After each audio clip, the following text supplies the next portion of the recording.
चलो नमस्कार किसान भाइयों, कैसे आप सभी। आशा करते हैं बहुत ही बढ़िया होंगे, स्वस्थ होंगे, मस्त होंगे। स्वागत है आपके अपने YouTube चैनल किसान मीडिया में। और मैं आपका दोस्त मिस्टर विकास विद्यार्थी बीएससी एग्रीकल्चर से, और आप लोग देख रहे हैं देश का नंबर 1 चैनल किसान मीडिया। तो किसान साथियों, सितंबर का जो माह है वो स्टार्ट हो चुका है। सितंबर के माह में हमारे जो धान की फसल लगाई हुई है किसान भाइयों ने, इस पर एक काम करना बेहद ही जरूरी होता है, क्योंकि सितंबर के माह में जो किसान भाइयों की जो धान की फसल है, इस पर हर एक प्रकार की कोई भी वैरायटी हो, अगैती हो, पछेती हो, तो बालियां निकलने का जो सिलसिला है वो स्टार्ट हो जाता है। तो किसान साथियों, बालियां निकलने के समय पर आपको धान की फसल में कुछ बातों पर ध्यान देना बेहद ही जरूरी होता है, यदि आपको एक अच्छा प्रोडक्शन लेना है तो।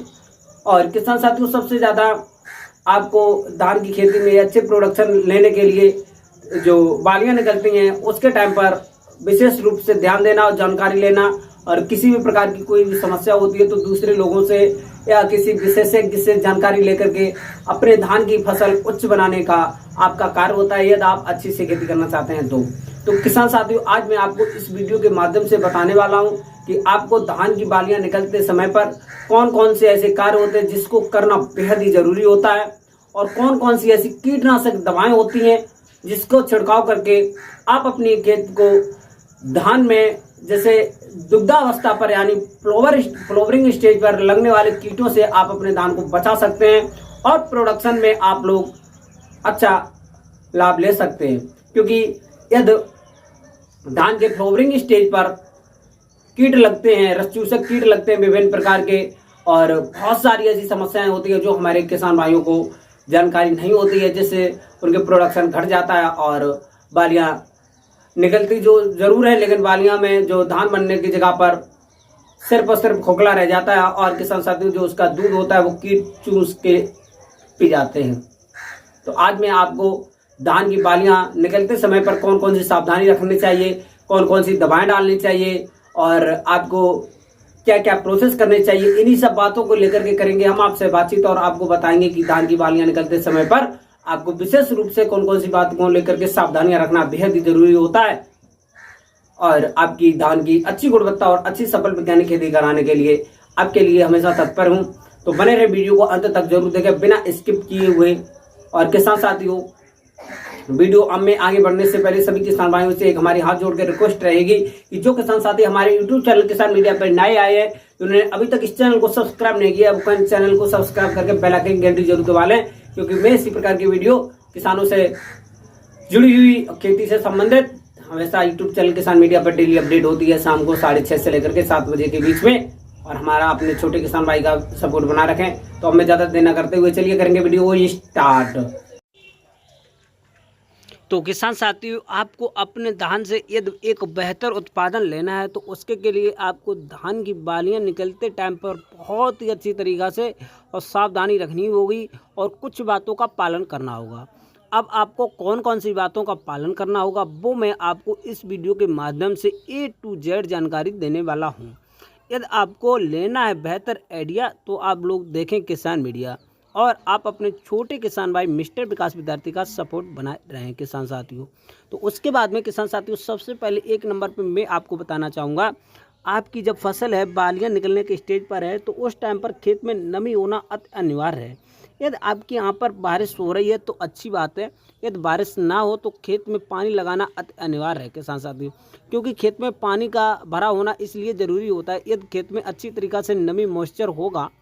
तो आपकी जो बालियां अच्छी निकलेंगी, सुडौल निकलेंगी, लंबी होगी, और अच्छी उसमें जो है परागण क्रियाएं होंगी, और फ्लोवरिंग स्टेज जो होगी वो अच्छी होगी। फ्लोवरिंग स्टेज के बाद में किसान साथियों आएगी मिल्किंग स्टेज, और ये जो दोनों स्टेजें होती हैं जब अच्छी तरीक़ा से हो जाएंगी तो आपके खेत में भरपूर बालियों के साथ में पूरी भरी पड़ेंगी दानों से। तो किसान साथियों, आपको विशेष रूप से ध्यान रहे कि आपको अपने खेत में नमी रखना बेहद ही ज़रूरी है यदि आपको एक अच्छा उत्पादन लेना है तो। फिर उसके बाद में नंबर 2 पॉइंट पे मैं आपको बताना चाहूँगा किसान साथियों, आपको अपने खेत में विशेष प्रकार से कोई भी फ्लोवरिंग स्टेज पर एक जो खतरनाक हानिकारक जो कीटनाशक दवाएं होती हैं उनका छिड़काव बिल्कुल भी नहीं करना है। यदि आप लोग किसी भी कीटनाशी दवाओं का छिड़काव करते हैं तो वहाँ से आपकी जो परागण की जो क्रियाएं होती हैं वो ख़त्म होने की चांस ज़्यादा रहते हैं, जिससे कि आपकी जो बालियाँ दाना बनते समय पर, जैसे कि आप मान लीजिए कोई भी है तो वो बाँझ तरीका से, एक तरीका के आप मानिए यदि वहाँ से यदि हानिकारक जो जगह पर कोई लाभदायक कीट मारे गए तो वहाँ से आपकी जो कीट हैं अच्छा परागण नहीं हो पाएगा, जिसके चलते आपका जो प्रोडक्शन में घाटा देखने को मिल सकता है किसान साथियों। तो इसीलिए ध्यान रहे कोई विशेष रूप से ज़्यादा जो कीटनाशी दवाई होती हैं उसका छिड़काव नहीं करना है। और किसान साथियों नंबर 3 पे मैं आपको बात बताना चाहूँगा कि आपको अपने खेत के आसपास में बालियाँ निकलते टाइम पर विशेष रूप से सावधानी बरतनी ये है, कोई भी बाहरी जानवर यदि आपके खेत से निकल के जाता है तो आपके खेतों का जो फ्लावरिंग स्टेज है वो झड़ जाएगा, जिससे आपको उत्पादन के टाइम पर बहुत ही ज़्यादा प्रकोप देखने को मिल सकता है। फिर उसके बाद में नंबर 4 पॉइंट पर मैं बात करना चाहूँगा किसान साथियों, ये कीट आप जो देख सकते हैं ये कीट एक गंदी बग नामक कीट है जो कि धान का सबसे ही ज़्यादा खतरनाक रोग होता है। ये कीट यदि आपके खेत में लग जाता है तो आपको विशेष रूप से जानकारी और ध्यान रखना बेहद ज़रूरी है। किसान साथियों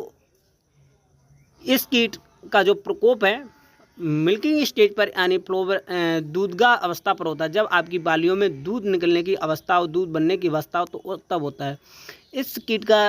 काम ये होता है, इसके आप लोग ये देख सकते हैं नुकीले पंजे, नुकीले मुँह की जगह पर ये आपके खेत के बालियों में से दूध निकाल करके सारा रस चूस जाता है, पत्तियों का रस चूसता है और पत्तियों का और बालियों का जो रस चूस करके बालियाँ खोखला हो जाएंगी। आपके दाने बनने की जगह पर सिर्फ और सिर्फ खोखला दिखाई देगा, अंदर जो दाना होगा बालियों में वो बिल्कुल भी नहीं होगा और उत्पादन पर एक भारी प्रभाव देखने को मिल सकता है। सबसे ही ज़्यादा ये आप लोग देख सकते हैं ये हानिकारक कीट होता है गंदी बग। अब इसकी रोकथाम के लिए आप लोग क्या करेंगे, इसका भी हमारे पास सॉल्यूशन है और इसकी जो रोकथाम है आप अच्छे से करना बेहद ज़रूरी है यदि आपको एक अच्छा उत्पादन लेना है धान की खेती से। तो अब किसान साथियों ज़्यादातर किसान भाइयों के खेत में गंदी बग कीट लग जाता है तो वो जानकारी नहीं ले पाते हैं और आपकी जो फसल है एक अच्छा प्रोडक्शन देने की जगह पर ख़राब हो जाती है, जिससे आपको घाटा देखने को मिल सकता है किसान साथियों। तो किसान साथियों इस गंदी बग और ये जो एक भयंकर बीमारी होती है बालियों निकलने के टाइम पर नीचे की स्टेज पर बीमारी लगती है और चपचपा जैसे पदार्थ हो जाएंगे और आपके 4 से लेकर के 5 कल्ले जो होंगे आपस में चपके रहेंगे और नीचे से सूखने लगेंगे, गलन जैसी हो जाएगी और पौधे जो हैं टूट के गिर जाएंगे। तो ये भी एक बीमारी है और ये जो कीड़ा है ये आपके खेत में भारी प्रकोप डालता है किसान साथियों। तो इन्हीं सभी की रोकथाम के लिए आप लोगों को, जैसे कि एक रोग ये और है किसान साथियों, आपकी जो कल्ला होगा, धान के जो किल्ले होंगे उसके बीच का जो भाग होगा बालियाँ निकलने से थोड़े नीचे का भाग होगा बहुत लाल टाइप का होगा। तो लाल टाइप का जो ये होता है ये भी एक भयंकर बीमारी होती है और इससे भी आपकी जो फसल है वो धीरे धीरे सड़ गल करके गिर जाती है, आपको प्रोडक्शन अच्छा नहीं देखने को मिलेगा। तो इसी सभी बीमारियों का झंझट ख़त्म करने के लिए मैं एक आपको ये पॉलीडॉल नामक ये जो पाउडर होता है, डस्ट होता है, ये आपको 1 एकड़ के खेत में लगभग में 10 से लेकर के 12 किलोग्राम लेना है। और किसान साथियों ये एक ऐसा पाउडर है जिससे आपके खेत में जैसे कीटनाशी जो कुछ होता है विभिन्न प्रकार के, जैसे कि मेलाथेन वगैरह, मेलाथेन और मनीष कंपनी का है, पॉलीडॉल है और इससे ये थोड़ा डेंजर होता है। आपके खेतों में जो रस चूसक कीट होते हैं और इसी के साथ में पॉलीडॉल के साथ में आपको 1 एकड़ के लिए 1 थैला यानी कि 5 किलोग्राम जिंक दोनों मिला करके 1 एकड़ के खेत में शाम के समय पर या सुबह के टाइम पर यानी ओस के टाइम पर आपको अपने खेत में छिड़काव कर देना है, जिससे कि आपको इससे फ़ायदा ये होगा किसान साथियों, आपके खेत में जो खतरनाक रस चूसक कीट होते हैं उसका प्रकोप हट जाएगा। फिर उसके बाद में किसान साथियों साइपरमेथ्रिन नामक ये भी एक केमिकल होता है और इससे क्या होता है कि कुछ जैसे बहुत ही ज़्यादा जैसे हानिकारक कीट हैं, रस चूसक हैं, जो आपको गंदी बग है और हरा तेला है और क्या नाम ग्रास हॉपर है, ये आपकी जो फसल पर हानिकारक जो प्रकोप डालता है इसको आप अपने खेत में छिड़काव कर सकते हैं किसान साथियों। फिर उसके बाद में आपकी जो फसल है एक पुनः हरी भरी तरीका से अच्छी तरीका से हो जाएगी। और फ्लावरिंग स्टेज पर इन्हीं सब बातों को आप लोग ध्यान रख करके किसान भाइयों एक जो ये धान की खेती है इससे एक आप अच्छा खासा उत्पादन ले सकते हैं और इससे आपके खेत में कोई भी बीमारी जो है बालियाँ निकलते टाइम पर नहीं लगेगी किसान साथियों। और आप लोगों को ये हमारी धान के ऊपर में बनाई गई पेस्टिसाइड और दवाओं के बारे में वीडियो कैसी लगी हमको कमेंट बॉक्स में जल्दी से बताएं और वीडियो अच्छी लगे तो लाइक कमेंट शेयर करना नहीं भूलें। मिलते हैं एक नई नेक्स्ट वीडियो में, तब तक के लिए सभी किसान भाइयों से नमस्कार, थैंक यू।